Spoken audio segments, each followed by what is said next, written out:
সুপ্রিয় দর্শক, আমন্ত্রণ জানাচ্ছি সেনোরা আমি এখন কি করব। আজকে 647তম পর্ব। আজকের বিষয় হচ্ছে বন্ধুবান্ধব এবং আপনজনদের সাথে কেউ কেউ নিজের কথা অতিরিক্ত শেয়ার করে ফেলে, আবার কেউ কেউ সাবধানতা অবলম্বন করে থাকেন। কেন এমনটা কেন হয়? এই যে কেন হচ্ছে এটা যদি আমরা একটু ভাবি, তাহলে এক হচ্ছে কেন অতিরিক্ত শেয়ার করি। আবেগীয় হয়তো একটা সহযোগিতা নিতে চাই যে আমাকে একটা ইমোশনাল সাপোর্ট দেবে, অথবা কখনো কখনো আমার ভেতরে প্রচণ্ড আবেগ ফুটছে যেটা আমি কাউকে বলে একটু হালকা হতে চাই, সেই জন্য হতে পারে। আবার কখনো কখনো আমাদের মনে হয় যে কারোর সাথে আলাপ করলে সমস্যার সমাধান হবে, এসব চিন্তা করেই কিন্তু আমরা বলে ফেলি। আবার বলি না কখন কখন, হয়তো বলি না এই কারণে ভয় পাই যে আমাকে হয়তো কেউ সমালোচনা করবে, অথবা কখনো কখনো অতীতে আমি কারোর সাথে কিছু বলেছিলাম এবং সেটা শুনে সে আমার সম্পর্কে পরবর্তীতে এমন কিছু বলেছে যেটা আমার কানে এসছে এবং আমার তখন খুব খারাপ লাগছে। এই যে ভয়ের জায়গাগুলা, আমি নিজেকে রক্ষা করার জন্য অনেক সময় চুপ করে আছি, কাউকে বলছি না। এ ধরনের ঘটনাগুলাও কিন্তু ঘটে। ঠিক এইটাই আমাদের আজকের বিষয়, এবং আজকে আমাদের যথারীতি দুজন অতিথি আছেন। আমি এবং এই দুই অতিথির সাথে আপনাদেরকে পরিচয় করিয়ে দিচ্ছি, যদিও আপনারা বারবারই ওনাদেরকে দেখেছেন, নতুন করে পরিচয় করানোর কিছু নাই। প্রথমেই রেজিনা আপা, রেজিনা পারভিন, উনি সাইকোথেরাপিস্ট হিসেবে কাজ করছেন, এবং স্বাগতম আপা। আর আব্দুল হামিদ ও সাইকোথেরাপিস্ট হিসেবে মনোবিকাশে আছেন। হামিদ, তোমাকেও স্বাগতম। ধন্যবাদ। তাহলে আমরা আজকে বিষয়ে চলে আসি। আপা, আপনি সিনিয়র, একটু যদি আজকের বিষয় নিয়ে আলোকপাত শুরু করেন। ধন্যবাদ আপা, খুব ভালো লাগছে আমরা তিনজন একসাথে কাজ করছি আজকে, আমার এটা খুব ভালো লাগা। আচ্ছা, যে বিষয়টি আপনি বললেন এটা আসলে সচরাচর আমরা কাজ করতে গিয়েও পাই যে এই সমস্যাগুলো হচ্ছে, ঘুরে ফিরে পরে আমাদের কাছে আসে। কিন্তু কেন, যেটা আপনি বলছিলেন যে কেন শেয়ার করে বা কেন করে না, আচ্ছা কেন করে না যদি বলি, আমার মনে হয় যে সেটা হয় যে এরকম কজগুলা, যে অভিভাবকের সাথে তাদের বন্ধুত্বপূর্ণ সম্পর্কটা আসলে নেই, সেখানে তারা শেয়ার করে না।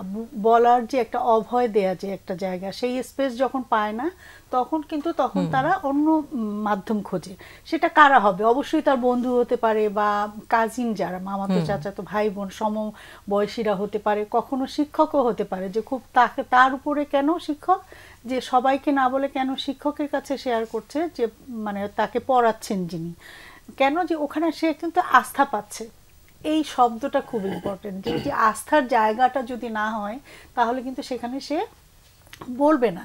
আর বলতে না পারলে কিন্তু যেটা হচ্ছে যে তার পরবর্তীতে যেটা হচ্ছে, তার কষ্টের কথা হতে পারে, তার কোনো আতঙ্কিত কোনো ঘটনা থাকতে পারে, কোনো ভয়ের কথা যেটা আপনি বলছিলেন, ভয়ের ইস্যু থাকতে পারে, তার কোনো গিল্টের কোনো ইস্যু থাকতে পারে, সেইমফুল মনে করে বিষয়টা, লজ্জার বোধ, লজ্জা, এই জায়গাগুলো, অনুশোচনা, অনুশোচনা হতে পারে। এই জায়গাগুলো তারা কিন্তু বলতে চায়, কিন্তু বলতে পারে না বলে নিজের মধ্যে থেকে যেটা হচ্ছে, তখন কিন্তু এই যে মানসিক সমস্যা আমরা বলবো যে সেই দিকে চলে যাচ্ছে, বিষণ্ণতা হতে পারে, তার দ্বিধাদ্বন্দ্বে ভুগতে পারে, কোনো ডিসিশন মেকিং এর যে একটা ক্ষমতা, এটা কিন্তু অনেক বড় একটা সিদ্ধান্ত নেওয়ার ক্ষমতার জায়গাটা, সেইটা সে তখন পারে না, নড়বড়ে হয়ে যায়। কখনো একেবারেই সারেন্ডার করতে পারে, আমরা পাই কখনো লাইফই সারেন্ডার করে ফেললো, নিজের প্রতি আস্থাটা, নিজের প্রতি আস্থা নাই। তো এটা নেগেটিভ যে বিষয়গুলো বললাম। আর এটার পজিটিভ বিষয় হচ্ছে যে শেয়ারিং করাটা অবশ্যই একটা ভালো দিক, কিন্তু শেয়ারিংটা আমি কাকে করব, মানে মাধ্যমটা কে, সে কি আমার আস্থার মানুষটা যাকে বিশ্বাস করা যায়, বা আরেকটা বিষয় হচ্ছে গোপনীয়তা রক্ষা তিনি করবে কিনা, সেই বন্ধুটি যাকে আমি আমার সব মন খুলে বলে ফেললাম, হতে পারে খুবই পার্সোনাল, হতে পারে পরিবারের কোনো একটা পার্সোনাল কথা বলে ফেললো বন্ধুকে, যেটা আপনি বলছিলেন যে নিজের মধ্যে পারছে না রাখতে, তখন শেয়ার করে, কিন্তু ওই বন্ধুটি পরবর্তীতে সেটা কিন্তু ধরে রাখবে কিনা, সে অন্যকে বলবে না, এটা সেই পার্সোনালিটি, ব্যক্তিত্বটা অনেক বড় ফ্যাক্টর। তার মধ্যে সেই শিক্ষাটা আছে কিনা সেটা কিন্তু ইম্পর্টেন্ট। না হলে সে কিন্তু অন্যকে বলে ফেলবে, তখন যেটা হয় যে গিল্ট হবে যে আমার বিষয়টা সবাই জেনে গেল, ওকে আর বিশ্বাস করবে না, বন্ধুত্বটা ছুটে যাবে। আবার একটা লজ্জাও তো আসে, লজ্জা আসে, হ্যাঁ, গিল্ট হতে পারে, কেন আমি বললাম, নিজের উপরে রাগ হতে পারে যে আমি কেন ওকে বললাম, না বললেই পারতাম, বা আর হয়তো বলবো না, বা দ্বিতীয়বার বিপদে পড়লে সে কিন্তু আর কাউকে বলবে না। এই যে মানে এই বিষয়গুলো কিন্তু একটা মানুষের জীবনে হতে পারে। ধন্যবাদ, চমৎকার বলছিলেন। এর মধ্যে একটা ফোন চলে এসছে। হামিদ, তোমার কাছ থেকেও আমরা শুনবো, আগে ফোনটা নিয়ে নেই। হ্যালো, আসসালামু আলাইকুম। জি, হ্যালো। আদাব, শুনতে পাচ্ছি। আপনাদের এই অনুষ্ঠানটা আমার খুবই ভালো লাগে। ধন্যবাদ, অসংখ্য ধন্যবাদ। জি, বলেন। ম্যাম, আমার মেয়ে ক্লাস 9ম শ্রেণীতে পড়ে। জি, আমার মেয়ে 9ম শ্রেণীতে পড়ে। জি, ছাত্রী হিসেবে মোটামুটি ভালোই, কিন্তু এর একটু অভ্যাস, মানে সময়টা মেনটেন করতে পারে না। এবং আমি মা হিসেবে তাকে কিভাবে গাইড করতে পারি? মেয়ে 9ম শ্রেণীতে পড়ে, কিন্তু সে সময়টা ঠিক মতো, যেমন যে কোনো কাজে এখন 10টা বাজে না, সে ঠিক 10টা বাজে বেসের জন্য রেডি হয়। আচ্ছা, মেয়ে আছে আপনার কাছে? মেয়ে শুনছে? অসুস্থ, মানে একদম 104 জ্বর। আচ্ছা, হ্যাঁ, আমি সাথে বসে কথা বলতে। আচ্ছা আচ্ছা। তারপর যখন মনে করেন ভুলগুলি দৌড়াই, আমি তো মানে আমি চাই যে মামনি ছোটবেলা থেকে অন্যরকম ভাবে মানুষ করছে, কিন্তু মানে একদম শুদ্ধ ভাষায় শিখেছি, কিন্তু ইদানিং দেখা যাচ্ছে একদম অশুদ্ধ ভাষায় কথা বলে। হাতের লেখা মানে এত সুন্দর ছিল, স্কুলের ম্যামেরা মানে ও কখন সালাম দিব, ম্যামেরা জিজ্ঞেস করে যে দীপান্বিতা তো লিখে না, মানে ও আর্ট করে, এরকম আর কি ম্যামেরা বলে। এখন হাতের লেখা আগের থেকে খারাপ হয়ে গেছে এবং কথা শুনতে চাচ্ছে না, এরকম। ইচ্ছে করলে হয়তো সুন্দর করতে পারে, কিন্তু এইভাবে লেখে মানে কি, মানে যেটা ভালোবাসা, আমার কাছে মনে হচ্ছে ভালোবাসা করতেছে না, এরকম করে জিনিসটা, কিন্তু সময় মতো যে করা দরকার এই জিনিসটা করতেছে। কবে থেকে এরকম করছে বাচ্চাটা? এটা এরকম, কিন্তু সবকিছু করতেছে, ক্লাসও ভালো, ওরকম চাল, কিন্তু মানে আমি যেরকম ভাবে চাইতেছি, যেমন একটা মানুষ যেমন সময়টা মেনটেন করে, যেমন সকালে ঘুম থেকে ওঠা, তারপর একটু রেওয়াজ করা, তার মর্নিং স্কুল, সময়ের আগে স্কুলে যাওয়া, প্রায় সময় গেটের বাইরে দাঁড়ায় থাকতে হয়, তারপর তারও মানে লেট করে গেলে যা হয়, কিছু কথা শুনে তারপর ঢুকতে হয়। আমি কিভাবে বুঝাইলে আমার মনে হয় যে আমি কিভাবে প্যারেন্টিং করলে আমার মেয়েদের আমি আরেকটু ভালো করতে পারবো। আচ্ছা আচ্ছা, আপনি কি খুব চাপ দিচ্ছেন বাচ্চাটাকে, বকাঝকা করছেন এই জন্য, নাকি? আমার একটু রাগ উঠে গেলে তো আমি বকাঝকা করি। আর আমাদের মানে হ্যাঁ, কখনো কি মারেন? শুধুই বকাঝকা করেন, না এক আধটা ছোট্টখাট্ট চড়চাপড়ও মেরে দেন? হ্যাঁ, দিন মেরে দেন? হ্যাঁ। শেষ কবে মারলেন? এই তো গত সপ্তাহে শুক্রবারে মারছি, ওই দিন ডিসিশন নিছি আমি এখানে ফোন দিব।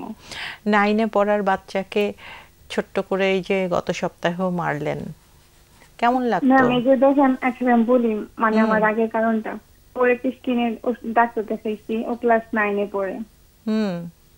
হ্যাঁ, তো একটা 9-এ পড়া মেয়ে, তার স্কিনের প্রতি একটু সচেতন থাকবো, মানে তার কিভাবে তুমি বুঝানো, দেখা যাবে সে একটু অ্যাক্টিভনেস থাকবো না, এখন যে ছোট মানুষের মতো চলে, এটা কেমন দেখায়। তো ওর একটু স্কিনে ডাক্তার দেখাই নিছি ঢাকা থেকে, তো স্যার ওষুধ দিচ্ছে সপ্তাহে 3 দিন, মানে লাগাতার বৃহস্পতি শুক্র শনি এরকম।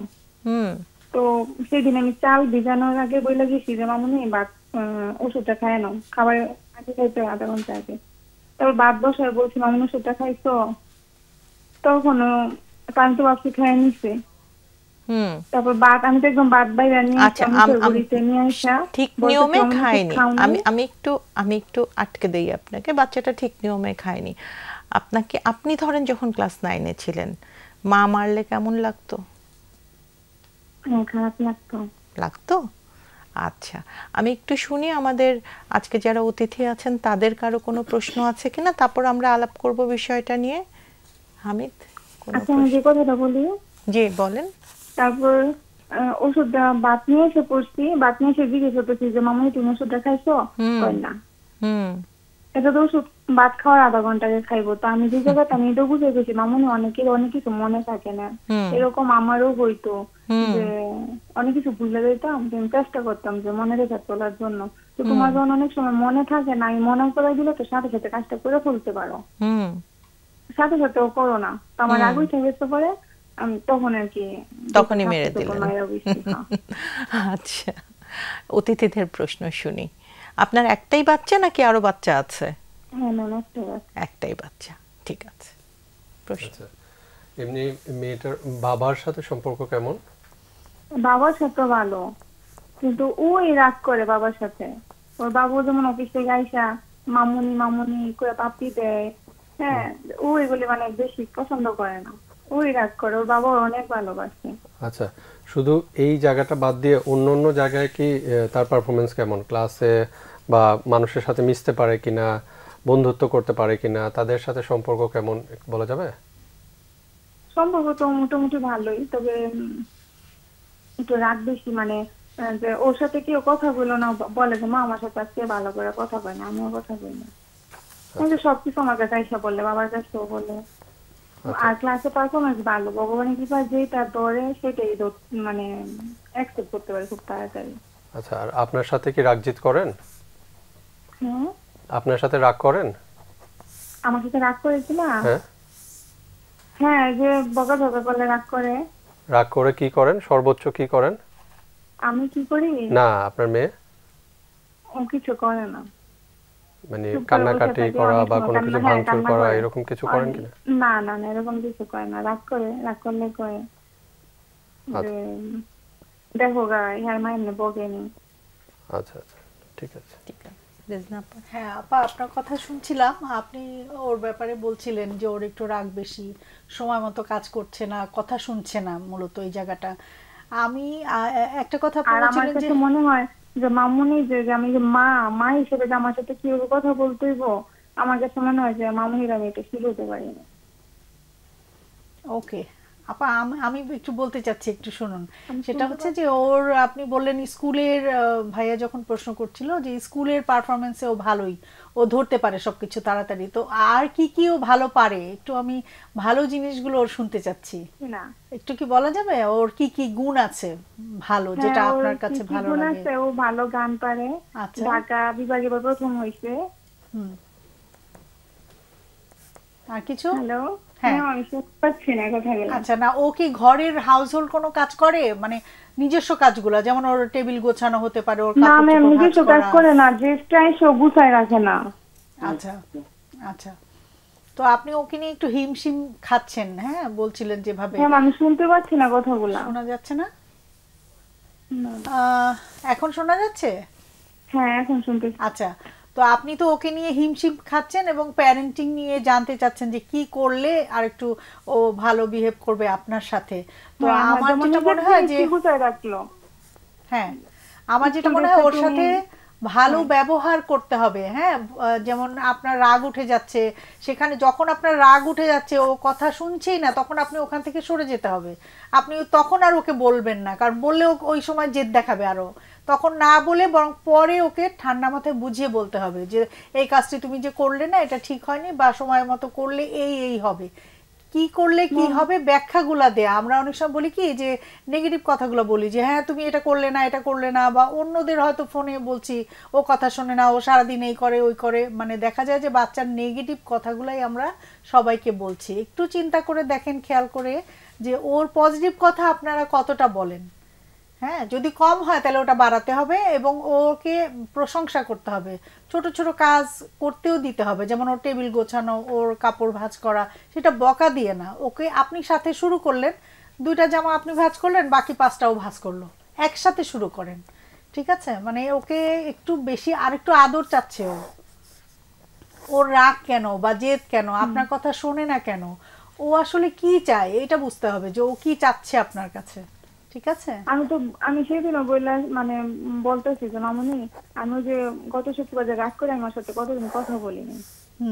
এই যে ছুটি ছিল তখন বাবু ছিল বাড়িতে, তখন বাবার এতে খাবার টাবার সবকিছু করাইছি।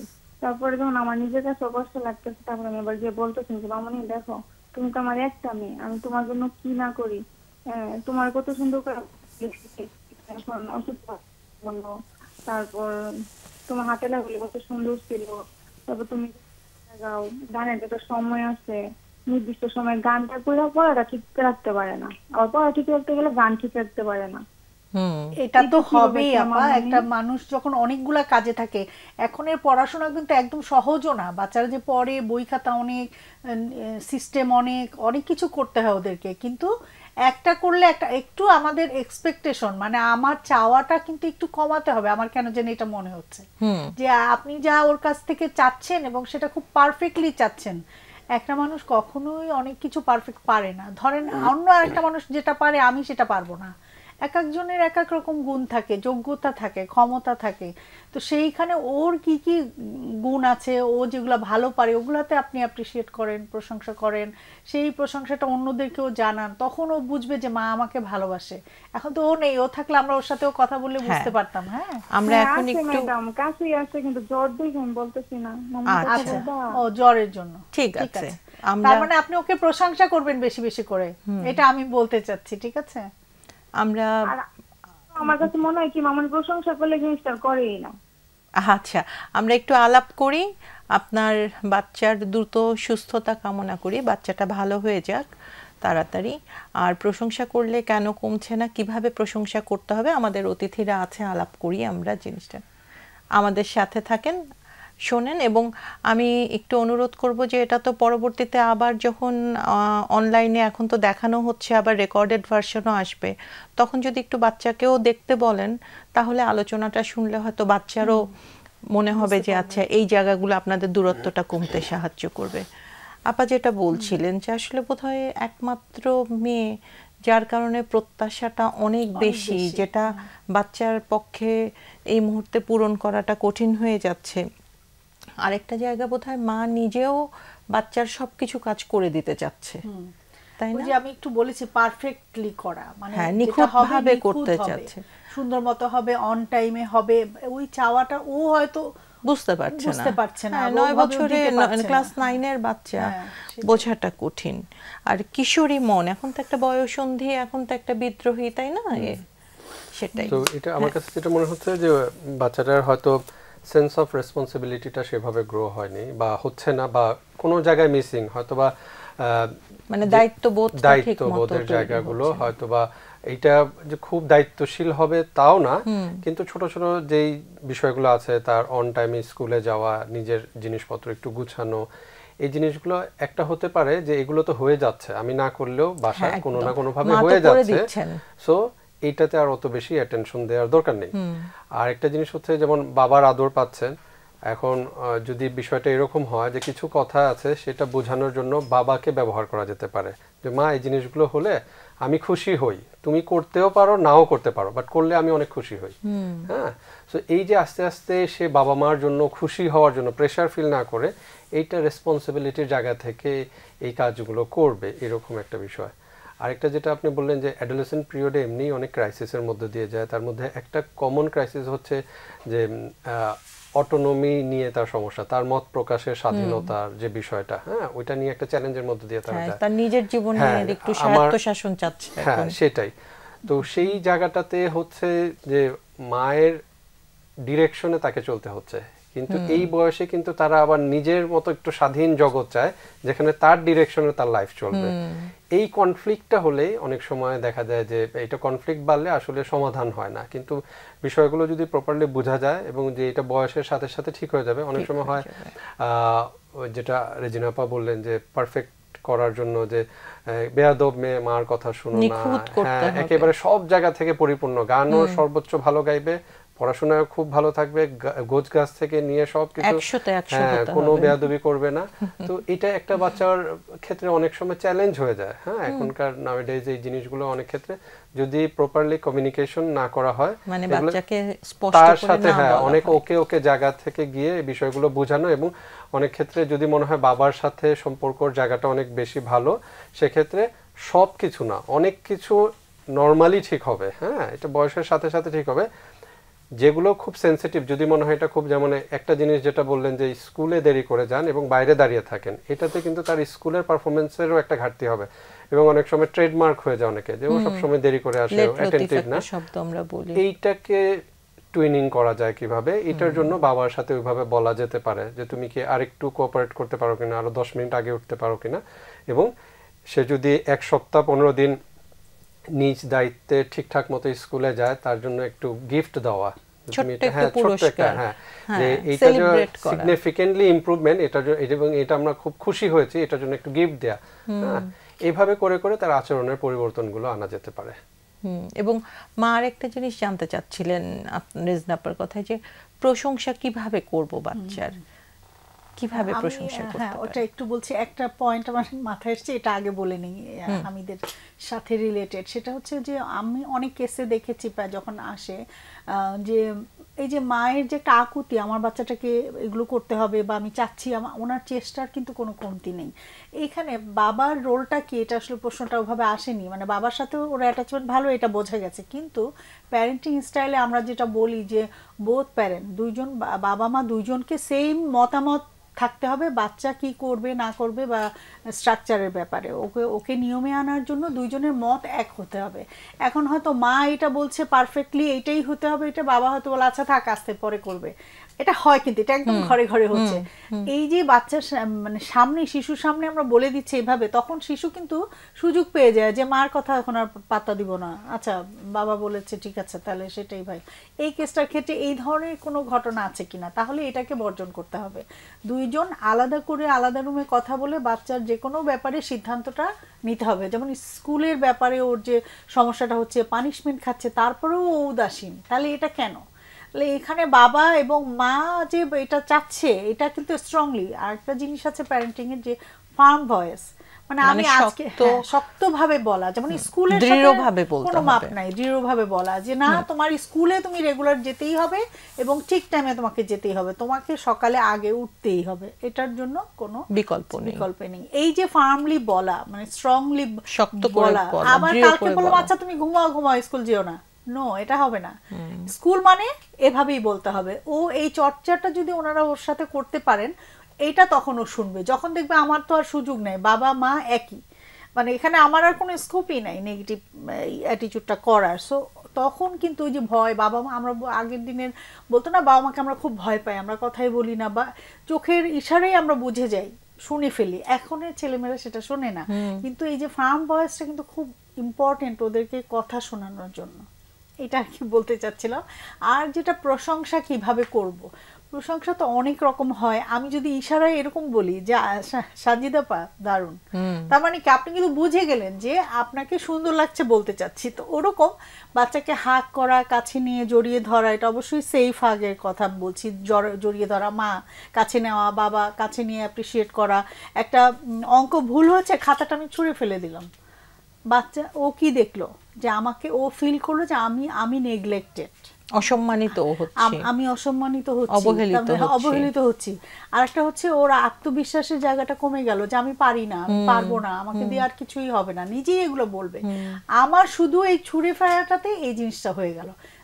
এবং এই অ্যাটিটিউডটা কিন্তু ওর ব্যক্তিত্ব তৈরিতে কিন্তু আঘাত হানছে, মানে বাধাগ্রস্ত হচ্ছে, যে সে সাহসী একটা মানুষ হবে, সাবলীলভাবে চলবে।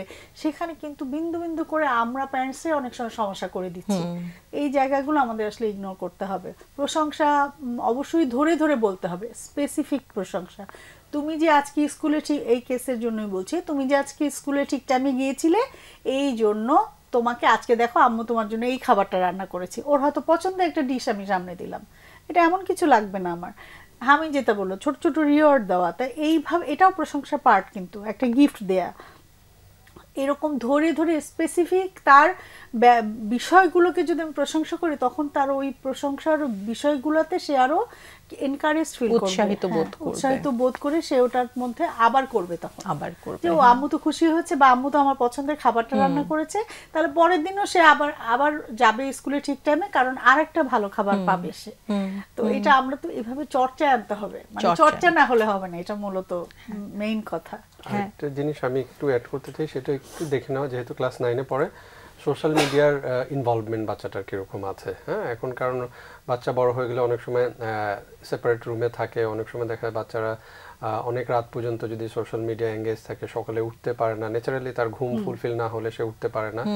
এই জায়গাগুলো একটু চেক করে নেওয়া যে এগুলোর জনিত কোনো সমস্যা বা ইনভলভমেন্ট আছে কিনা, কতটুকু সংযোগ কারোর সাথে অনেক সময় হচ্ছে চ্যাটিং গ্রুপ থাকে বা এই সেই।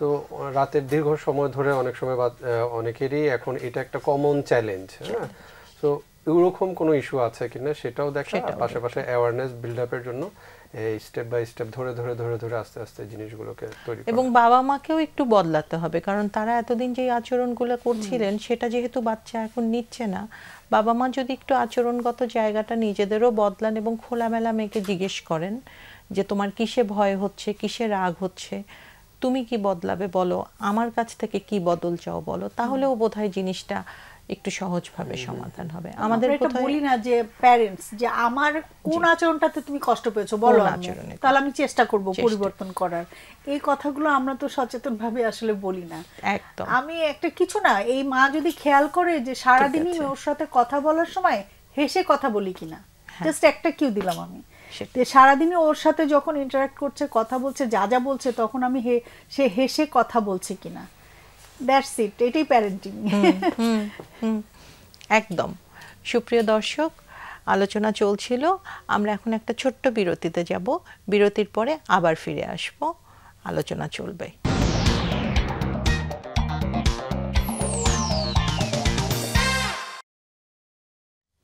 সুপ্রিয় দর্শক, বিরতির পর আমরা আবার ফিরে আসলাম। সেনোরা, আমি এখন কি করব? আমাদের আজকের বিষয় ছিল বন্ধু বান্ধব এবং আপনজনদের সাথে কেউ কেউ নিজের কথা অতিরিক্ত শেয়ার করে ফেলেন, আবার কেউ কেউ সাবধানতা অবলম্বন করেন। কেন এমন করেন? হামিদ, তুমি যদি কিছু বলো। আচ্ছা, রেজিনা আপা অনেকটাই কভার করেছেন, বলেছেন, আপনিও বলেছেন। এখানে আরেকটা পয়েন্ট আমার কাছে মনে হয়, সেটা হচ্ছে ব্যক্তিত্বের ধরন। হ্যাঁ, অনেক সময় অনেকের ব্যক্তিত্বের ধরন থাকে যে তারা খুব চাপা স্বভাবের হয় এবং তারা খুব সহজে মানুষের সাথে শেয়ারিংটা করে না, এটা তার ধরনের কারণে হতে পারে। আবার অনেক সময় অনেকে হচ্ছে খুব ওপেন, মানে সে পেটে কথা রাখতে পারে না, এরকম একটা কারণে হয়। আর এটা কারণগুলো যেটা বললেন, যে কনফিডেন্সিয়ালিটির বিষয় আছে, সেফটি বিষয় আছে, নিরাপত্তার বিষয় আছে, গোপনীয়তা রক্ষার বিষয় রয়েছে, যে এইগুলো কারণে মানুষ অনেক সময় কথা শেয়ার করতে চায় না, আবার অনেকে কথা বলে দেয়। হ্যাঁ, অনেকে চিন্তা করে যে একটা কথা, এটা আবার অনেক ক্ষেত্রে ছোটবেলা থেকে একটা প্র্যাকটিসেরও ব্যাপার আছে। হ্যাঁ, সে কোন এনভায়রনমেন্টে বড় হয়েছে, সেই এনভায়রনমেন্টের সে কি দেখেছে, ওই পরিবেশে সে কি দেখে বড় হয়েছে, এইটারও একটা প্রভাব থাকে। যে মানুষ অনেকেই হচ্ছে খুব চাপা থাকে, কথা শেয়ার করে না, আবার অনেকে কোনো কথাই পেটে রাখতে পারে না। এখন এটা ভালো মন্দর বিষয়টা এরকম কিছু না, বিষয়টা হচ্ছে মাত্রা কতটুকু, যে বিষয়ে কোন কথাটা কতটুকু কার কাছে শেয়ার করা যাবে।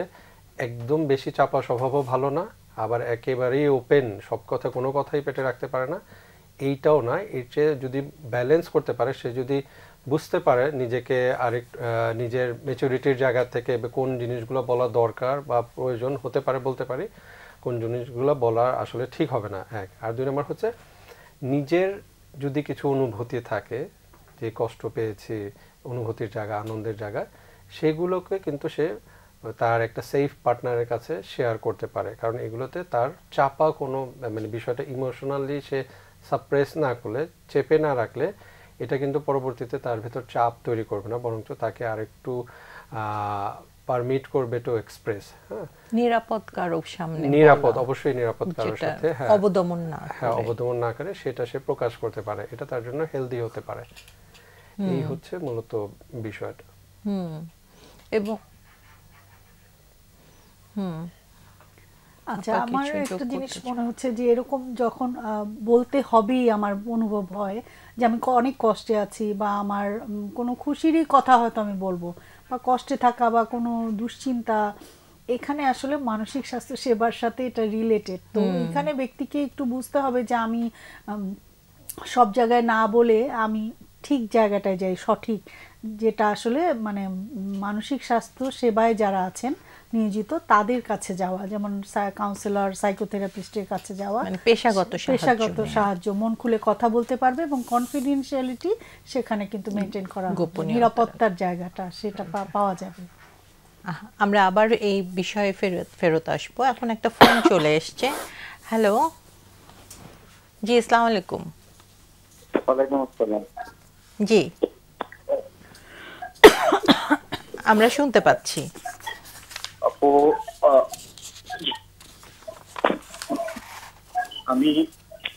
আমার নাম আফিফ। জি,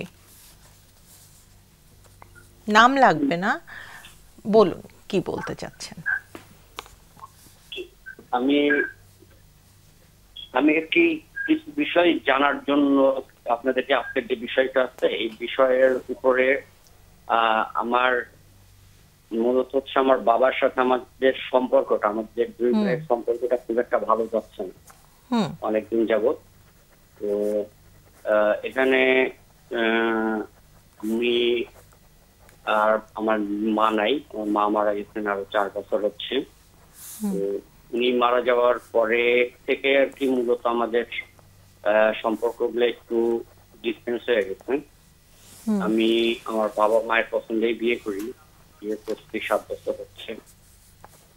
আমার 2টা বাচ্চা আছে। আমি একটা মাল্টিন্যাশনাল কোম্পানিতে জব করি। কারণ আমার বাবা রিটায়ার্ড গভর্নমেন্ট জব হোল্ডার। তো রিটায়ার্ড করছেন 2012-তে। আমরা মোটামুটি ভাবে আমরা দুই ভাই স্বাভাবিক হিসাবে বাবার দিকে যতটুকু সাপোর্ট দেওয়ার দরকার, ফিনান্সিয়ালি, মেন্টালি আমরা সাপোর্ট দেওয়ার চেষ্টা করি। বাট কেন জানি না বাবা আর কি এই জিনিসটা ভালোভাবে নিচ্ছেন না। আমরা ফিনান্সিয়ালি সাপোর্ট দেওয়ার পরেও ওনার সাথে আমাদের সম্পর্কটা অতটা ভালো থাকতেছে না। তো এই ক্ষেত্রে আমরা কি করব সেটাও একটু জানতে চাচ্ছিলাম, কিংবা আমাদের এই সম্পর্কের যে দূরত্বটা হচ্ছে এই দূরত্বটার কারণটা কি, কাদের কোন দিকে ভুলটা আমাদের দুই ভাইয়ের আছে নাকি আমাদের বাবার আছে, সেই জিনিসটা জানতে চাচ্ছিলাম। আর আমার বাবার সম্পর্কে বলতে যেটা যে আমরা ছোট থেকে যেভাবে দেখে আসছি, আমাদের জানা মতো ওনার কোনো বাজে কোনো অভ্যাস নাই, যে কোন রকমের অ্যাডিকশন নাই, কিংবা আদার্স মেয়েলি কোনো সমস্যা সেরকম কোনো কিছু নাই। উনি স্বাভাবিকভাবে চলাচল করেন, বন্ধু সুলভ মানুষ, সবার সাথে বন্ধুত্বটা উনি বেশ ভালোভাবে পছন্দ করেন। কিন্তু আমাদের দুই ভাইয়ের সাথে সম্পর্কটা একটু এখন ওনার অনেক ডিস্টেন্স হয়। তো আমরা এখান থেকে কিভাবে ডিস্টেন্সটা কমাতে পারি, আবার আমাদের আগের সম্পর্কে ফিরে দিতে পারি, আমরা সেই বিষয়টা কি জানতে পারি। জি, প্রথমেই দুঃখিত আপনার মা মারা গেছেন শুনে, আমার সমবেদনা নিন। এটা প্রচন্ড বেদনাদায়ক একটা অনুভূতি, আমি বুঝতে পারছি। বাবার বয়স কিরকম? বয়স অ্যারাউন্ড 70 বছরের মতো। এই যে আপনি বললেন বাবার সাথে দূরত্ব তৈরি হয়েছে, এই দূরত্বটা কিরকম দূরত্ব, কবে থেকে তৈরি হলো? আমার সাথে দূরত্বটা আনুমানিক বছর 5 মতো হচ্ছে, 5 বছরের মতো হচ্ছে আমার সাথে দূরত্বটা তৈরি হয়েছে। তখন আপনার মা বেঁচে ছিলেন? তাহলে তখন আমার মা তখন বেঁচে ছিলেন। জি, ওই সময় থেকে মূলত আমাদের বিয়ের পর 2-3 বছর ভালোই ছিল। তারপর থেকে হঠাৎ করে আর কি উনি ওনার আচার আচরণগত দিক থেকে আমরা একটু দেখতে পাই যে আমি তো নর্মালি ঢাকাতে থাকি, বাড়িতে গেলে দেখা যায় যে আমরা আগে যেভাবে কথা বলতাম, যেভাবে মিশতাম, যেভাবে বাইরে ঘুরতে যাইতাম, উনি কেমন যেন আর কি ওই সময় থেকে আর কি বিষয়টা অ্যাভয়েড করার চেষ্টা করে। আচ্ছা, বাবা কি অন্যখানে থাকেন? মানে আপনি ঢাকাতে থাকছেন? আমি ঢাকাতে থাকি, আমরা দুই ভাই। আমি ঢাকাতে থাকি, আমার বড় ভাই থাকেন রাজশাহীতে, আমার বাবা গ্রামে থাকেন। আর বড় ভাইয়ের সাথে দূরত্বটা কবে থেকে শুরু হলো? বড় ভাইয়ের সাথে দূরত্বটা ওই একই সময় থেকে, তবে হচ্ছে বড় ভাইয়ের সাথে দূরত্বটা আমার মতো না আর কি। ভাইয়ের সাথে তিনি যোগাযোগ করেন, কথা বলেন, ভাইয়ের বাসাতেও যান, বাট আমার সাথে যোগাযোগ করাটাও উনি বন্ধ করে দিচ্ছেন। ঢাকাতে আমার বাসাতেও আসেন না। ঢাকাতে আসলে দেখা যায় যে ওনার যে বন্ধু বান্ধব আছে কিংবা আমার একজন চাচা ঢাকাতে থাকেন, ওনার বাসায় যাওয়া যায় আর কি। এমন কি কিছু হয়েছিল যে ঢাকাতে আপনার বাসায় এসে ওনার খারাপ লাগার মতন কোনো ঘটনা ঘটেছিল, তারপর থেকে আপনার বাসায় আসছেন? সেরকম কোনো কিছু ছিল না। এরকম ঘটনা বলতে একবার একটা হয়েছিল, যেটা যে আমার ওয়াইফ যখন ফার্স্ট টাইম কনসিভ করে, তখন আমার বাবার আর কি দুঃসম্পর্কের একজন নানা, উনি অসুস্থ ছিল।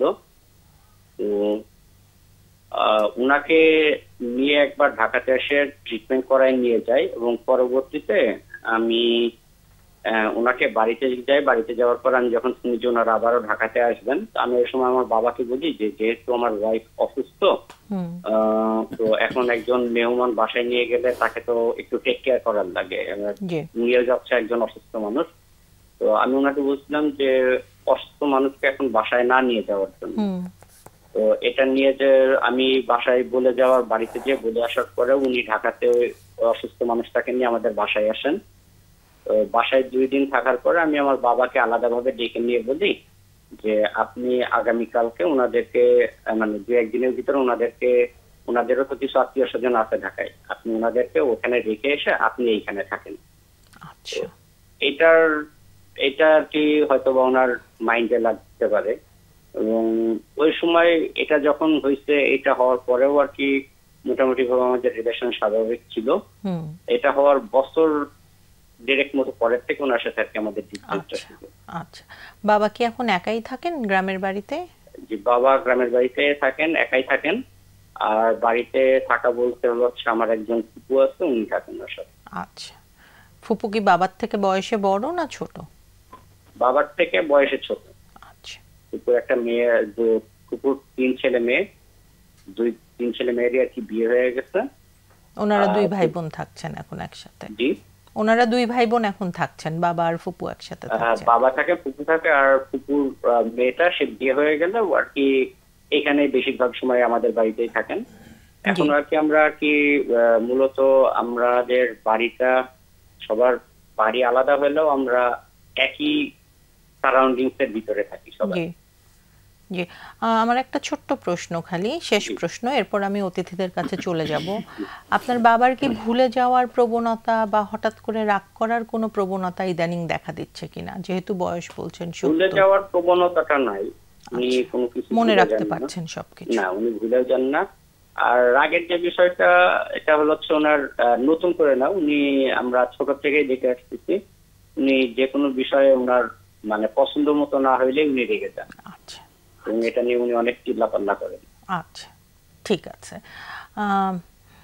আমি একটু আমাদের অতিথিদের কাছে আসি, ওনাদের যদি কারো কোনো প্রশ্ন থাকে। এখানে আরেকটা, জি, এখানে আরো একটু বিষয় ছিল, সেটা হচ্ছে যে আমার যে 2টা সন্তান আছে, আমার বাচ্চারা যখন বাড়িতে যায়, বাড়িতে গেলে কিংবা ঢাকাতে থাকলেও আমার বাবাকে আমার বাচ্চাদেরকে ঠিকভাবে দেখেন না, মানে উনি আমার বাচ্চাদেরকে দেখে একটু রাগ করেন, এদিকে একটু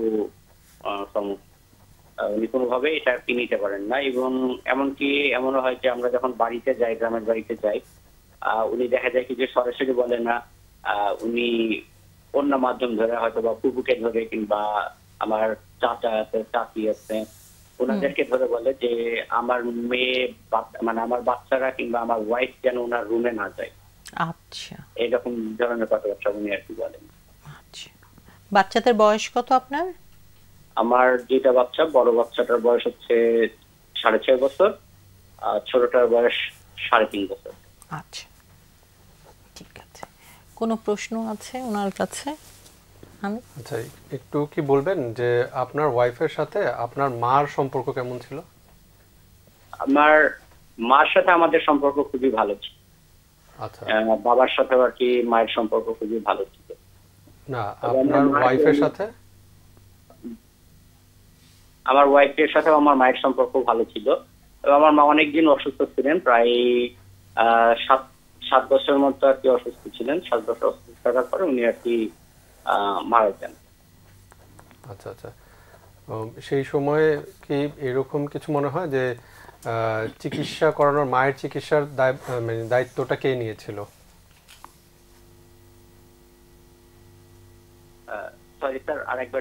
মানে আপনি বললেন আপনার মা 7 বছর অসুস্থ ছিলেন, হ্যাঁ, এবং আপনার বাবাও রিটায়ারমেন্টে গিয়েছেন, তো এটা তো একটা ফাইন্যান্সিয়াল রেসপন্সিবিলিটির জায়গা রয়েছে। সেই দায়িত্বগুলো কে নিয়েছিল, বা ওই সময় ওই দায়িত্ব নিয়ে, হ্যাঁ, অর্থনৈতিক রেসপন্সিবিলিটি, যেহেতু আপনি বললেন যে আপনি ঢাকায় একটা মাল্টিন্যাশনাল কোম্পানিতে চাকরি করেন, জি, ওই সময়কার ওই দায়িত্বগুলো কে পালন করেছিল, একটু বলা যাবে কিনা?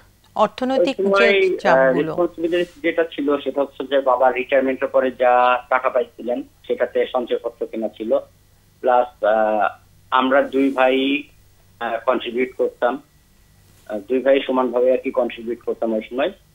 আর যেহেতু আমি ঢাকায় থাকতাম, আমার ওয়াইফও আমার সাথে ঢাকায় থাকতো, বাড়িতে গেলে তখন আর কি বাড়িতে যেতাম, হয়তো বছরে 2-3 বার আমার ওয়াইফ বাড়িতে যাইতো। তো এই সময়টাই আর কি সে আমার মায়ের সাথে থাকে। আচ্ছা, তার মানে উনার কি এরকম কোনো কমপ্লেইন নাই যে আপনাদের আরো বেশি কিছু করার দরকার ছিল আপনার মায়ের চিকিৎসার ক্ষেত্রে, এরকম কোনো মান অভিমান আছে কিনা? না, মায়ের চিকিৎসার ক্ষেত্রে ওনার কোনো কমপ্লেন নাই, বাট ওনার যে বিষয়টা হচ্ছে যে ওনার একটু ফিনান্সিয়াল যে বিষয়টা, উনি টাকা পয়সা একটু বেশি খরচ করেন। তো টাকা পয়সা বেশি খরচ করেন সেক্ষেত্রে মানে দেখা যায় কি যে যেহেতু আমরা সবাই জব করি, আমরা সাফিসিয়েন্ট সাপোর্ট দিই, সাপোর্ট দেওয়ার পরেও দেখা যায় কিন্তু ওনার সেটাতে কাভার আপ হয়নি। কাভার আপ হয় না বলতে দেখা যায় যে ওনাকে যদি আমরা এই মুহূর্তে দেখা যাচ্ছে আজকে 10,000 টাকা দিলে উনি 3 থেকে 4 দিন পর আবার বলবে যে আমার টাকা পয়সা সব শেষ হয়ে গেছে, আমার আরো টাকা লাগবে, এই ধরনের সমস্যাগুলো। এবং ওই সময় যখন আর কি ডিনাই করা হয় যে কয়েকদিন আগেই তো তোমাকে টাকা দিচ্ছি, তো এখন আবার কেন, কয়েকদিন আগে অনেকগুলো টাকা দিচ্ছে, এখন তার এই মুহূর্তে দেওয়া সম্ভব না, আমার কিছুদিন সময় লাগবে, তখনই দেখা যায় কি যে মানে আমাদের সাথে রিয়াক্ট করেন। আচ্ছা, আর এই যে টাকা পয়সার যে একটা ক্লু মানে মোটামুটি ধরা যায় যে এই কারণে মানে রাগ হন বা রিয়াক্ট করেন, এটার ক্ষেত্রে কি কোনো ইয়ে আছে যে আপনার প্রতি একটু বেশি চাওয়া হয় বা আপনার কাছে চেয়েছিলেন পান নাই, এরকম কোনো কিছু কি আছে কিনা, ঘটনা আছে কিনা? এরকম ঘটনা বলতে আমার সাথে যেটা হচ্ছিল যে আমার কাছে টাকা চাইছিলেন উনি একটা বড় অ্যামাউন্ট, অ্যারাউন্ড 60,000 এর মতো। তো ওই সময় আমি ওনাকে বলছিলাম যে এই মুহূর্তে তো আমার কাছে এতগুলো টাকা নাই, আমি এখন দিতে পারছি না, আমি 30,000 এর মতো দিতে পারবো। তো ওনাকে আমি যে ওই সময় 30,000 দিছিলাম, এবং 30,000 দেওয়ার সপ্তাহখানিক পরে উনি আবারও আমার কাছে বেশ কিছু টাকার কথা বলেন। তো ওই সময় আমি আরো ওনাকে 10,000 দিছিলাম, বাট উনি যেটা ডিমান্ড করছিলেন 60,000, আমি সেটা কি পুরোপুরি আমি দিতে পারি নাই। ওইটার কি কোনো সিগনিফিকেন্ট কারণ ছিল যে খুব জরুরি কারণে চেয়েছেন বা এরকম কিছু কি মনে হয়? না, ওনার অ্যাকচুয়ালি বিষয়টা হচ্ছে যে উনি রিটায়ারমেন্টে চলে যাওয়ার পরে মানে আমাদের বাড়িতে যে নর্মালি হাউস হোল্ডের জন্য যে বিষয়গুলো থাকে, যে বাজার, মাছ, মাংস, সবজি বাজার, কিংবা হচ্ছে মুদির দোকানের বাজার, গ্যাস, এগুলা যেটা আছে সেটা হচ্ছে আমরা 2 ভাই মিলে এলাকার কিছু দোকান আমরা সিলেক্ট করে দিচ্ছি। উনি ওখানে গেলে ওনাকে জিনিসপত্র সবই দিয়ে দেওয়া হয়, এবং আমরা 2 ভাই ওখানে মান্থলি বেসিসে টাকা দিয়ে দিই।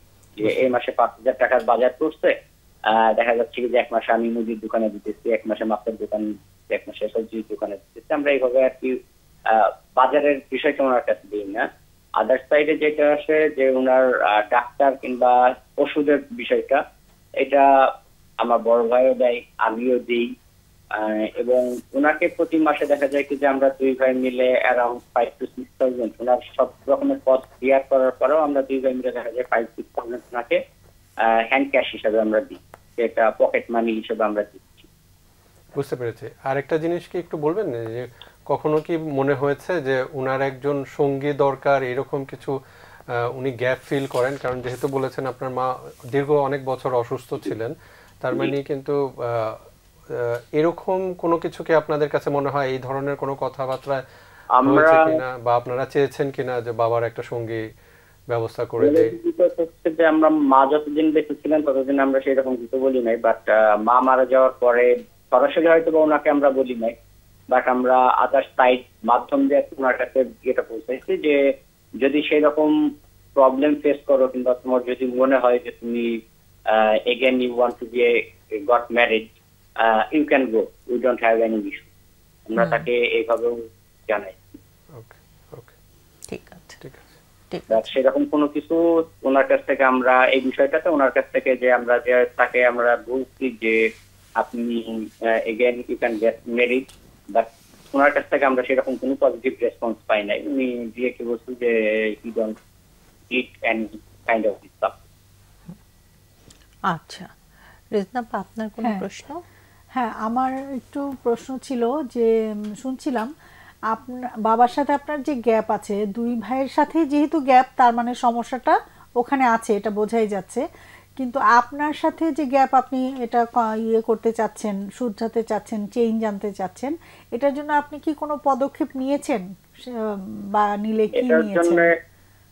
এটার জন্য ম্যাম আমার দিক থেকে যেটা, যে আমি আমার সাথে লাস্ট 2 ইয়ার্স হচ্ছে উনি আমার সাথে কোনো কথা বলেন না। লাস্ট 2 ইয়ার্স উনি আমার সাথে কোনো কথা বলেন না, ফোনে কন্ট্যাক্ট করেন চেষ্টা করেন না। বাট উনি যেটা করেন সেটা হচ্ছে বিভিন্ন মাধ্যম ধরে বিভিন্ন মানুষ, আমরা ছোট থেকে বড় হয়েছি, আমরা আমাদের নিজেদের যে গ্রাম, আমরা আমাদের গ্রামে কখনো থাকিনি, আমরা বাইরে বড় হয়েছি। তো আমরা গ্রামে ফিরে যাই যখন আমি জবে জয়েন করার পরে, আমার বাবা রিটায়ারমেন্টে গেলে আমরা আমাদের গ্রামে ফিরে যাই। তো এখন যে বিষয়টা হয়, গ্রামের বিভিন্ন মানুষ, আমি গ্রামের মানুষজনকেও ভালোভাবে চিনি না, বাট আমি যাদেরকে চিনি না তারা আমাকে ফোন দিয়ে আমার বাবার বিষয়ে কথা বলে যে তুমি বাবাকে দেখো না, বাবাকে আসো না, বাবার সাথে কথা বলো না। বাট এই জিনিসটা আমার বাবা কখনো করেন না, তিনি বিভিন্ন মাধ্যমে। তো আমাকে এরকম বললে যখন আমি বলি যে সমস্যা নাই, আমি ফোন দিলে তুমি ফোন রিসিভ করেন না, এই বিষয়টাও আছে যে যখন আমি ওনাকে ফোন দিলে উনি ফোনও রিসিভ করেন না, ফোন পিক করেন না। কিংবা যদি দেখা যাচ্ছে কি যে আমি কোনো আননোন নাম্বার থেকে, আমি আমার কোনো কলিগের নাম্বার থেকে যদি ওনাকে ফোন দিই, উনি গলার ভয়েসটা আমার ভয়েস বুঝতে পারলে ফোনের লাইনটা কেটে দিয়ে ফোনটা সুইচ অফ করে দেন এবং নেক্সট 3-4 দিন আর কি ফোন অন করেন। এইরকম বিষয়গুলো। আচ্ছা, আর সামনাসামনি কি হয়েছেন ওনার এই 2 বছরে বাড়িতে গেলে কি হয়? বাড়িতে যাওয়া বলতে আমি রিসেন্টলি গত 2-3 বার আমি বাড়িতে গেছি, বাট আমি যখন বাড়িতে যাই, উনি যখন শুনতে পাই যে আমি বাড়িতে আসতেছি, উনি আর কি অন্য কোনো জায়গায় ঘুরতে চলে যান, মানে বাড়িতে থাকেন না। ওখানে থাকেনি না বাড়িতে, থাকেনি না, মানে মুখোমুখি থাকেন না, উনি বাইরে ঘুরতে চলে যান। আচ্ছা, তো সেটাই জানতে চাচ্ছিলাম এখন, যেটা আমার মনে পরে আমরা আলাপ করি না। হ্যাঁ, ঠিক আছে, ঠিক আছে, থ্যাংক ইউ। তাহলে আপনার প্রশ্নটা হচ্ছে যে বাবার সাথে সম্পর্ক ভালো করতে আপনারা কি করতে পারেন, তাই তো? জি জি, আমরা তাহলে একটু আলাপ করি অতিথিদের সাথে, আপনি শুনুন। জি, ধন্যবাদ ফোন করবার জন্য। জি বলেন।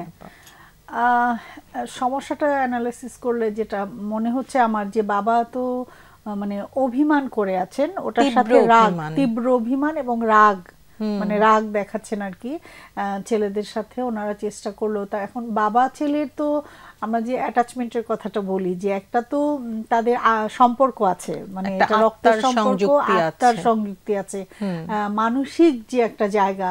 উনি কিন্তু একটা কিউ দিয়েছেন, উনি অন্য মানুষকে দিয়ে বলাচ্ছেন যে আমার ছেলে আমার সাথে কথা বলে না বা আমার ছেলে ই করে না, তার মানে তার নিডটা কিন্তু আছে, মানে তার যে প্রয়োজন ছেলেদের সে মিস করে বা কথা বলা দরকার, এটা সে ফিল করে। কিন্তু আমরা যে একটা কথা বলি যে ইগো একটা ব্যাপার মানুষের, হ্যাঁ, তো উনি তো ইগো নিয়ে বসে আছেন, আমি বাবা, আমার কাছে আমার ছেলেরা আসবে, বা হতে পারে যে এটা আমার মনে হচ্ছে যে সরি বলতে হবে। আমরা হয় না যে আমাদের কাছে, আমাদের বাঙালি কালচারে বলে যে মাপ চাইতে হবে, হ্যাঁ, তো উনি হয়তো এটার জন্য ওয়েট করছে, মানে ওনা, এবং রাগের জায়গা থেকেই উনি অপেক্ষা করছে, ওয়েট করছে যে আমার কাছে আসতে হবে, মাপ চাইতে হবে। আরেকটা জিনিস আমি নোটিস করলাম যে ওনার বাড়িতে ওনার ওয়াইফ গেলে ওনার রুমে ছেলে মেয়েদের এবং বউকেও ঢুকতে দিচ্ছে না। এখানে ওনার ওয়াইফের সাথেও কোনো একটা ব্যাপার আছে, রাগের জায়গা আছে, অভিমান রাগের জায়গা আছে। মানে টোটাল ওনাদের পরিবারটার প্রতি ওনার একটা মারাত্মক রাগের জায়গাটা আছে। কিন্তু একটু বোধহয় আমি বুঝতে পারছি যে মনে হচ্ছে উনি যে কথা বলে না সেটাতে তার একটা ইয়ে আছে যে কথা বলাটা দরকার, ফিলিংসটা ভেতরে আছে, কিন্তু উনি সরাসরি বলবেন, প্রকাশ করছে না, অন্যভাবে বলতে চাচ্ছে। তা এখন সামনাসামনি যে বাবার কাছে, যে বাবাকে জড়িয়ে ধরে কাছে নেওয়া জায়গাটা, এখন ছেলে আর বাবা দুজনেই উল্টা পিঠে, বলে না যে দুই দিকে ফিরে আছে। একটু স্যাক্রিফাইস করা, যে কোনো একজনকে তো ছাড় দিতে হবে, একটু আগাতে হবে, তাহলেই সম্পর্কটা আগের জায়গায় আবার আসবে। এবং ছেলে কিন্তু যথেষ্ট সচেতন, না হলে যথেষ্ট বাবা সবই করছেন, টাইমে টাইমে টাকা পয়সা দিচ্ছেন, খেয়াল নিচ্ছেন, সবই করছেন, এবং ওনার আজকের ফোনটাই বলে দিচ্ছে যে ওনার খারাপ লাগাটা কত তীব্র। সেটা তো এখানে 2 বছর অনেক দিন হয়ে গেছে, এটাকে বেশি দিন লেনদি না করা, এটা আমার রিকোয়েস্ট থাকবে যে সামহাউ আপনার মতো করে আপনি আরেকটু চেষ্টা করেন। ওই যে যেটা বললেন, আমি যেটা বললাম যে একটু জড়ায় ধরতেও তো পারে, ঢুকে যে জোর করে তোমাকে তো আমি মিস করি, তুমি কথা বলো না, আমার খারাপ লাগে বলে একটু দিয়ে দিলাম, ওনার মন গলবেই। মানে আমার এটা মনে হয় যে কোনো না কোনো ভাবে ট্রাই করতে হয় আর কি, না হয় ওনাকে ছেড়েই দিল, হয়তো উনি হার্টও হতে পারে, কি হবে আমরা বলতে পারছি না, উনি হয়তো আরো বেশি কষ্ট পেতে পারে, কিন্তু একটু ট্রাই করে দেখুক না। হ্যাঁ, বাবা তো আমরা একটু কনসিডার করতেই পারি বাবাকে, সেটাই না, সেটাই আর কি। আর এটা হচ্ছে আমার কাছে যেটা মনে হচ্ছে যে বাবার দিকটার একটা সিগনিফিকেন্ট জায়গা। ওনার রিটায়ারমেন্টের পরে সাধারণত মানুষের চাওয়া পাওয়া কি থাকে, সেক্ষেত্রে কিন্তু উনি ওনার লাইফ পার্টনারকে হারিয়েছেন, এবং ও এখন হলো 4 বছর থেকে উনি নেই, মানে ওনার মা নেই, মানে একটা কথা বলার যে মানুষটারও কিন্তু একটা দীর্ঘদিনের অ্যাটাচমেন্ট তৈরি হওয়া, এইখানের একটা শূন্যতা, এবং আরো 7 বছর উনি অসুস্থ ছিলেন, এগুলো অনেক সাপ্রেস হয়ে ওনার হয়তো অনেক ইমোশনালি অনেক জায়গায় হয়তো বলারই কেউ নাই। কারণ উনি যেহেতু গভর্নমেন্ট অফিসার ছিলেন, উনি গ্রামে থাকলেও হয়তো পাবলিকলি হয়তো উনি ওনার একটা স্ট্যান্ডার্ড বা ওই জায়গা থেকে উনি হয়তো সবাইকে বলতে পারেন না, কিন্তু এরকম জমে থাকা অনেক কিছুই হয়তো রয়েছে যে জায়গাটায় ওনাকে অনেক বেশি কষ্ট দিচ্ছে। হ্যাঁ, এবং উনি আশা করছেন যে এট দ্য এজ অফ 70 যে আমার কেয়ার করা হোক, কেয়ারিং এর জায়গাটা হয়তো উনি আশা করছেন। আমরা এখন কেয়ারিংটা অনেক ক্ষেত্রে বুঝি কেয়ার বলতে তোমার যা যা লাগে সব তো দিচ্ছে, এইটাই কিন্তু অনলি কেয়ার না, এটা one of the care but only care না। একটা সময় মানুষের ইমোশনাল এমটিনেস তৈরি হয় যে অনেক কিছু বলার জায়গা, সেই জায়গাটা হয়তো মিস হচ্ছে ওনার। হ্যাঁ, এক্ষেত্রে হয়তো একটা জিনিস হতে পারে এরকম যে আমি ভয়েস রেকর্ড করে কিছু মেল পাঠাতে পারি, আমার সরাসরি কথা বলার দরকার নেই, কিন্তু আমি কিভাবে গ্রেটফুল বাবার কাছে, বাবা মার কাছে, বাবা মা ডিরেকশনের কাছে, বাবা মা ওইভাবে ডিরেকশন দিয়েছে বলে আজকে আমি একটা মাল্টিন্যাশনাল কোম্পানিতে চাকরি করছি, এই হচ্ছে সেই হচ্ছে, আমরা দুই ভাই কিভাবে গ্রেটফুল, ছোট ছোট মেসেজ ভয়েস রেকর্ড করে দিয়ে দেওয়া, উনি শুনুক, আনব্লক করুক উনি নিজেই। উনি হয়তোবা একটু বললেন যে উনি একটু হয়তোবা একরকম মানুষ, উনি যেভাবে চান সেভাবে না হলে এটা করবেন না, একটু জেদ আছে, কিন্তু এই জিনিসটা হয়তো ওনাকে কোনো না কোনো জায়গা থেকে হিল করতে সহযোগিতা করবে।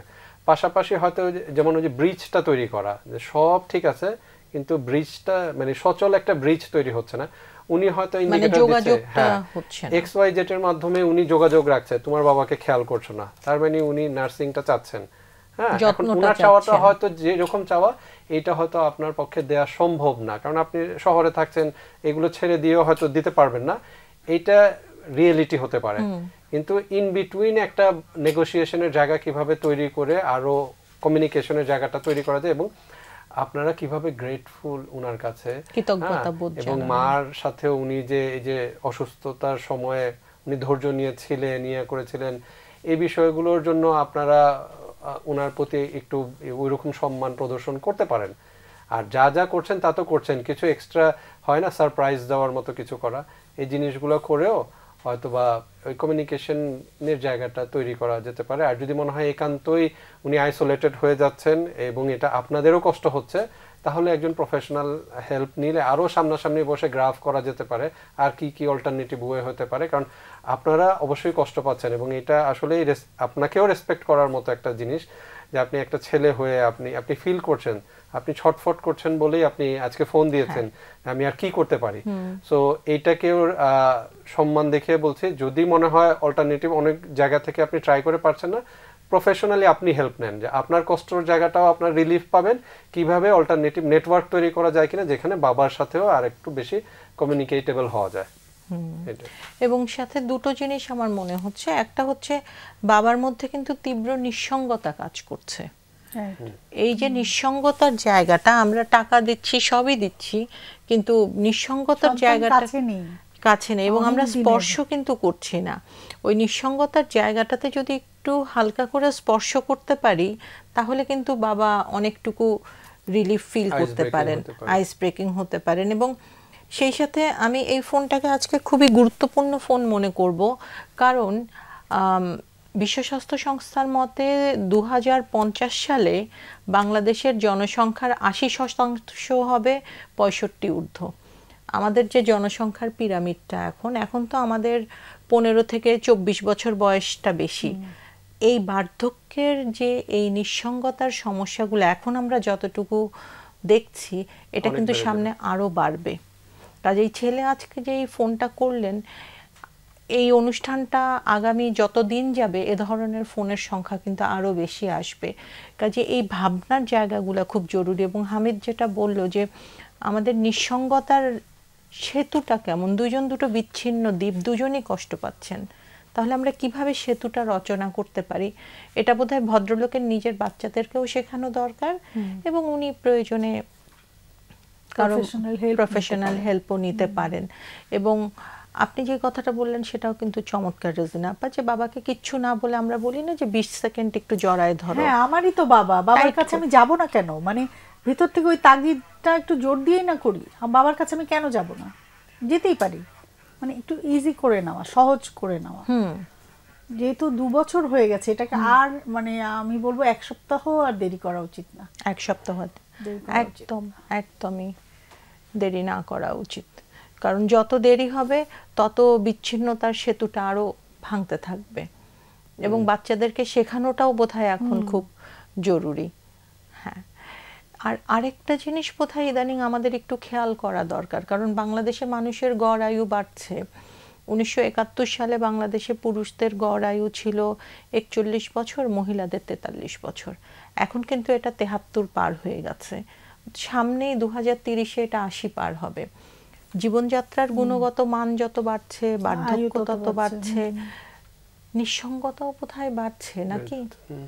এবং বাবার নিঃসঙ্গতার জায়গাটাকে কিভাবে আমরা স্পর্শ করতে পারি, কি মনে হয়? এবং এটা হতে পারে যে উনারা যদি দেখা যায় যে গ্রামে গেলেন, বাবার বন্ধু কারা আছেন ওই এলাকায়, উনাদের সাথে আপনারা যোগাযোগ স্থাপন করেন এবং বলেন যে একটা যেমন সংস্থা তৈরি করা যায়, যে সেবামূলক সংস্থা বা এই সে ক্লাব তৈরি করা, যে জিনিসগুলো গ্রামে থাকে না, যে মসজিদ কমিটি থাকে, কমিটিতে কিছু, তারপর রিলিজিয়াস জায়গা থাকে, আবার কিছু জায়গা থাকে যে এলাকার মুরব্বীদের নিয়ে কিন্তু ওই মুরব্বীদের মানে যারা বাবার ফ্রেন্ড সার্কেল, উনাদের সাথে আবার উনারা যদি যোগাযোগ করেন, কেমন আছেন চাচা, আপনাদের গ্রুপ কেমন যাচ্ছে, কি হচ্ছে, কোনো সমস্যা আছে কিনা, বা কি মনে কি হয় যে আগামী বিজয় দিবসের কোনো প্রোগ্রামে আপনারা প্রোগ্রাম করতে চান, আমরা একটু কন্ট্রিবিউট করি, এইভাবে করে মানে এটাকে বলে যে কমিউনিটি লেভেলে উনাদেরকে ইনভলভ করা।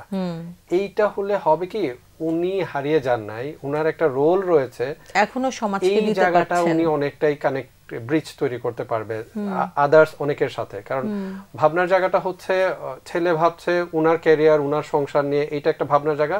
আবার ব্যাক অফ দ্য মাইন্ডে এইটাও রয়েছে যে বাবার জন্য আমি কিছু করতে পারছি না, কমিউনিকেশনটা প্রপার হচ্ছে না বলে অস্থির লাগছে।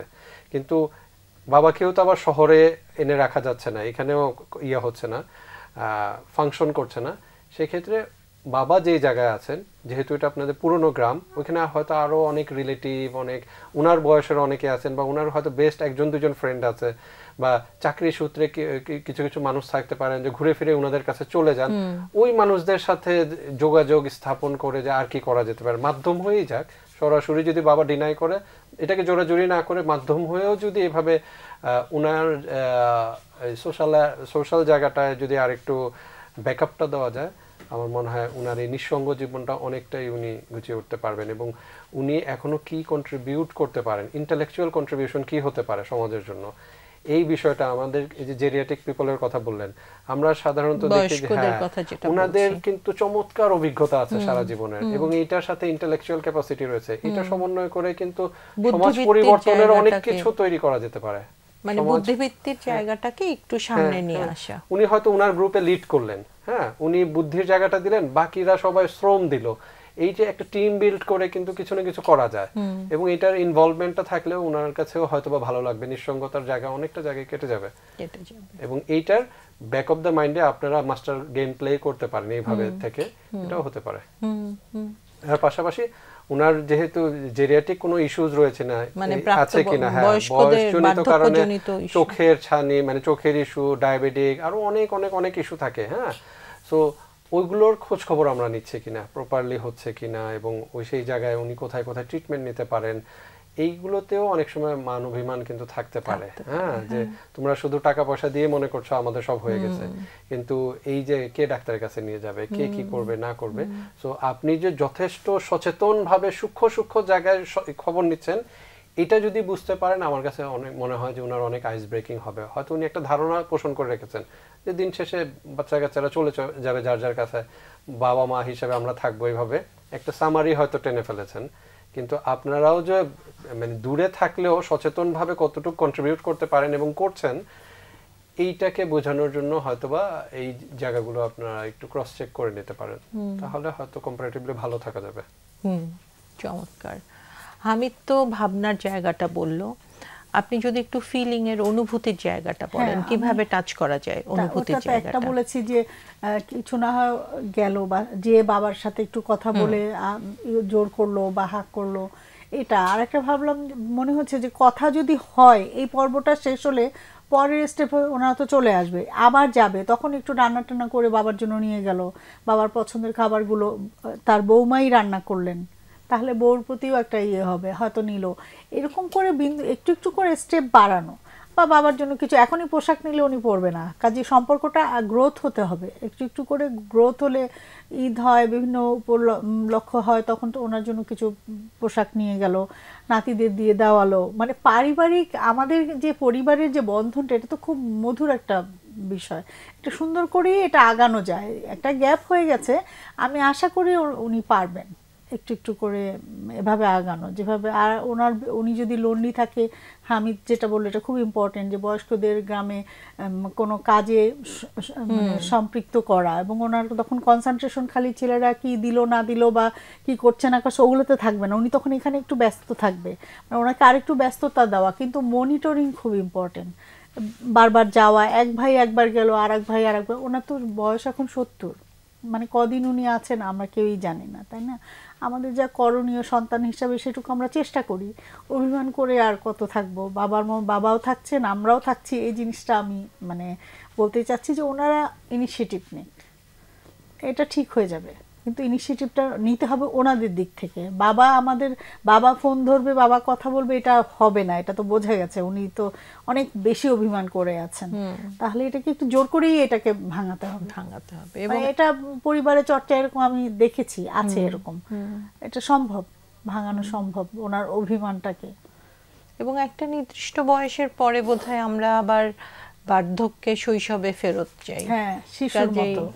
বাবা এখন অনেকটুকুই সেই ম্যাচিওর বাবা থাকবেন না, এইটা একটু বোধহয় আমাদের মাথায় রাখাটাও দরকার, যে বাবা এখন অনেক আচরণই শিশু সুলভ থাকবে, হয়তো জেদ করবে, রাগ করবে, ঘ্যান ঘ্যান করতে পারে, এক জিনিস বারবার বলতে পারে, ওনার এক্সপেকটেশন অনেক হাই হতে পারে, যে আগে মানে এটা এরকম হলো না কেন, এক্ষুনি দিল না কেন, এই যেতে এই জিনিসগুলো করে বাসায়, তখন পরিবারের অন্যরা বিরক্ত হয়। তো আমাদের ওইটাও জানতে হবে যে এই বয়সের সময় তার আচরণে কি কি থাকে, কি কি করে, এই বিষয়গুলো মানে জ্ঞানটা থাকা দরকার।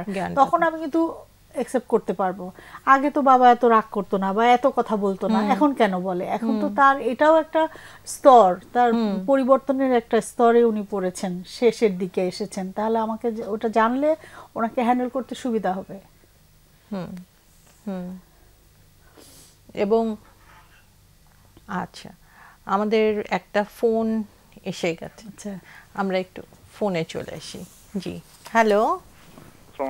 ওয়ালাইকুম আসসালাম। জি, আজকে প্রোগ্রামটা দেখছি, খুব সুন্দর জি। হচ্ছে। তো আমি একটু সংক্ষেপে একটা জিনিস জানতে চাচ্ছি, জি সেটা হচ্ছে প্লিজ। পরিবার, বাবা মা সাথে একই সাথে তো চাচা ফুফু পরিবারের একটা অংশ। জি। তো সেই ক্ষেত্রে বাবা মার অবর্তমানে চাচা ফুফুদের সাথে মানে পারিবারিক রক্তের সম্পর্ক বা ম্যাটারনাল প্যাটার্নাল আমরা যে দিক থেকেই বলি, তাদের সাথে সম্পর্ক ঠিক রাখতে সিনিয়র যারা আছে এবং পরবর্তী দুই জেনারেশনের মাঝখানে কেমন হওয়া উচিত তাদের, বা যোগাযোগ রক্ষাতে কার ভূমিকাটা বেশি থাকবে বা কিভাবে করা উচিত? মানে আপনি বলতে চাচ্ছেন যে সুসম্পর্ক বাবা মা নেই, চাচা ফুফু, সেকেন্ড ফ্যামিলি যারা চাচা ফুপু এদের সাথে, সেটা ম্যাটারনাল প্যাটার্নাল দুই পাশ থেকেই বলতেছি, বাবা মা দুই পক্ষেরই মামা চাচাদের সাথে সুসম্পর্ক রাখতে আমাদের করণীয় কি? করণীয় পারিবারিক যে একটা যোগাযোগ, ভ্রাতৃত্ববোধ, সৌহার্দ্য, সেই জিনিসটা তো এখন আমরা দেখি না, এবং একান্নবর্তী পরিবারও নাই। এবং এর সাথে আরো অনেকগুলো বিষয় থাকে, পারিবারিক কিছু হিসাব নিকাশ, দেনা পাওনা, তো সবকিছুর বাইরে একটা সম্পর্ক তো সবার আগে। সেই সম্পর্কটার মূল্যায়নটা করতে আমাদের করণীয় কি, যদি একটু বলেন। আচ্ছা, ঠিক আছে, ধন্যবাদ। আমি একটু অতিথিদেরকে জিজ্ঞেস করি, কারো কোনো প্রশ্ন আছে? তাহলে আমরা একটু, হ্যাঁ আমি বলতে পারি। আপনি কি মানে একটু স্পেসিফিক, যদি উনি ফোন থেকে বিচ্ছিন্ন হয়ে গেছেন, আচ্ছা আমরা তাহলে একটু নিজেরাই আলাপ করি। জি, আমি বলতে চাচ্ছিলাম যে কোনো স্পেসিফিক ঘটনা মাথায় রেখে উনি প্রশ্নটা করেছেন কিনা, তাহলে হয়তো একটু কি দিলে আমাদের আলোচনাটা সহজ হতো।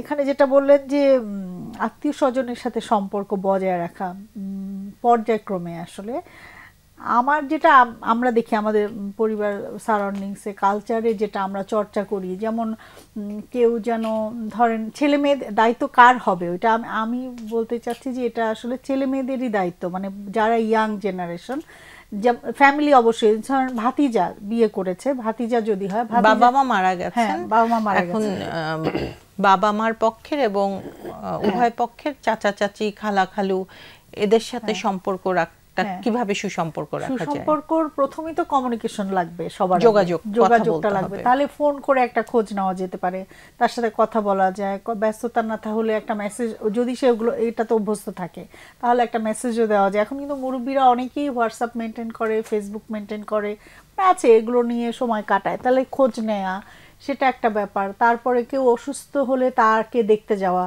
আমরা অনেক ব্যস্ত, যাচ্ছি না, এটা ইগনোর করা হয়ে যাচ্ছে।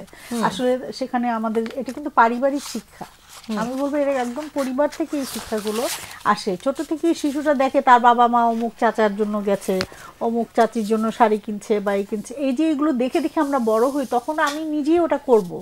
পরিবার থেকে বিষয়টা আসতে হবে, যার বাবা মা এগুলো করে না সেই ছেলে মেয়ে এগুলো বুঝবে না, এই রেসপন্সিবিলিটি বুঝবে না। তারপরে তো বাবা মা মরেই গেছে, কিন্তু ওই বাবা মা তো ছিল, সে তো বড় হয়েছে বাবা মার অ্যাটিটিউড দেখে, আচরণ কি করেছে, দায় রেসপন্সিবিলিটি কি করেছে তার ফ্যামিলির জন্য, এইটার উপরে নির্ভর করে সে কতখানি করবে।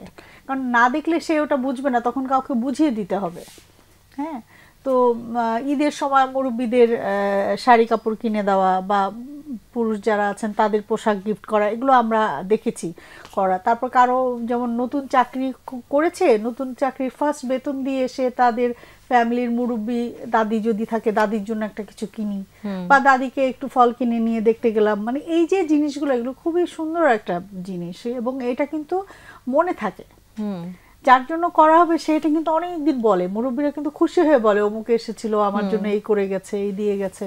তো এই যে সুসম্পর্ক কিন্তু বিনিময়যোগ্য বিষয়টা, আমি করলে আমি সেটা পাবো, আমি যদি করি তখন সে কিন্তু কথাও বলবে, সে ওইটা অন্যকে বলবে, বা সেও তার জন্য ফিল করবে, তার জন্য নামাজ আনতে দোয়া করবে, মনাজাত করবে বেশি, কারণ সামনে যে আসে তাকে মনে রাখে বেশি। তো এভাবে সম্পর্কগুলো বজায় রাখা সম্ভব, যেটা আমার মনে হয়। আচ্ছা, আমি যেটা বলবো যে এই উনি ফিল করছেন যে মানে এক্সটেন্ডেড ফ্যামিলির সাথে সম্পর্কগুলো যদি ভালো থাকে, কারণ এখন সবাই আইসোলেটেড হয়ে বাস করছে, হ্যাঁ, বিচ্ছিন্নতা আছে, এবং এটা পরবর্তী জেনারেশনের জন্য ভালো। সেক্ষেত্রে কিছু জিনিস করা যেতে পারে। এক নম্বর হচ্ছে যে ফ্যামিলিতে যারা মুরব্বী রয়েছেন, যারা সিনিয়র মোস্ট রয়েছেন, ইনাদের একটা লিস্ট করা, ওনাদের কোন দিন বার্থডে, ম্যারেজ ডে, এগুলোকে সিগনিফিকেন্টলি ওই দিনে সেলিব্রেট করা, বা আপনি উইশ করলেন বা বাচ্চাদের নিয়ে গেলেন ওনাদের কাছে। এক। দুই নম্বর হচ্ছে আপনার বেড়ে ওঠাতে ওনাদের অবদান কি, এটাকে একটু করা, কি বলে, গ্রেটফুলনেসটা প্রকাশ করা। অনেক সময় আমরাও এক সময় আছি, আমাদেরও হয়তো নেফিউ বা আত্মীয় স্বজন, চাচাতো ভাইটাই অনেকে আছে যারা হয়তো অনেক ছোট, আমাদের অনেক যত্ন তারাও পেয়েছে। এটা হচ্ছে মানে সেকেন্ডারি প্যারেন্টিং এর মধ্যে তারাও ছিল, হ্যাঁ, সোশ্যাল প্যারেন্টিং হয়, তারাও অনেক যত্ন নিয়েছে আমাদের কোনো না কোনো ভাবে। এইটাও যে আমার বিকশিত হওয়ার জন্য একটা হেল্পফুল কম্পোনেন্ট ছিল, এইটার গ্রেটফুলনেসটা আমি প্রকাশ করি। এটা আমার জন্য একটা উপযোগী উপাদান ছিল, আমি যে কৃতজ্ঞ সেটা কৃতজ্ঞতা করছি। এটা আমি গিয়ে একটা জায়গায় যদি বলি, তখন হবে কি, অনেক সময় অনেক এই ধরনের হিডেন অনেক বাউন্ডারি থাকে, আমরা একজন আরেকজনের সম্পর্কের মধ্যে দেয়াল তৈরি করে ফেলি, এগুলো কিন্তু ভেঙে যাবে, অবচেতন দেয়ালগুলো। এবং আরেকটা জিনিস দেখতে পারি, এই সম্পর্কের মধ্যে একটা জায়গা থাকে হচ্ছে ফাইন্যান্সিয়াল ইস্যুস থাকে। হ্যাঁ, আমি এই জায়গাটাতেই আসছি, আমি তার সাথে আর একটু যোগ করি যে জমি জমা সংক্রান্ত ঝামেলা ছিল, বেশ ঝামেলা হয়ে গেছে, বাবা মা মারা গেছে, চাচা চাচি অথবা খালা খালু, দ্বিতীয় যে সেকেন্ড যে পরিবারটা, তাদের সাথে ঝামেলা হচ্ছে, ঝামেলা হয়ে গেছে। এখন কি করবে? সম্পর্ক খারাপ অলরেডি হয়ে গেছে, এখন ভালো করবে কি করে? সেই ক্ষেত্রে ভালো করার যে বিষয়টা, জিনিসটাকে দুই ভাবে দেখতে পারেন। যে সম্পত্তিটা হচ্ছে আমার আগের জেনারেশনের সিদ্ধান্ত, এটা তাদের ভাই বোনের মধ্যে কি হয়েছে, আমরা অনেক সময় এক জেনারেশন থেকে আরেক জেনারেশনে এটা ট্রান্সমিট করি। হ্যাঁ, যে মায়ের সাথে মামার ঝগড়া হয়েছে, আমি হোল্ড করছি মায়ের অনুভূতিকে, ওই রাগটা আমি মামার, এটা আসলে আমার মনে হয় না হেলদি।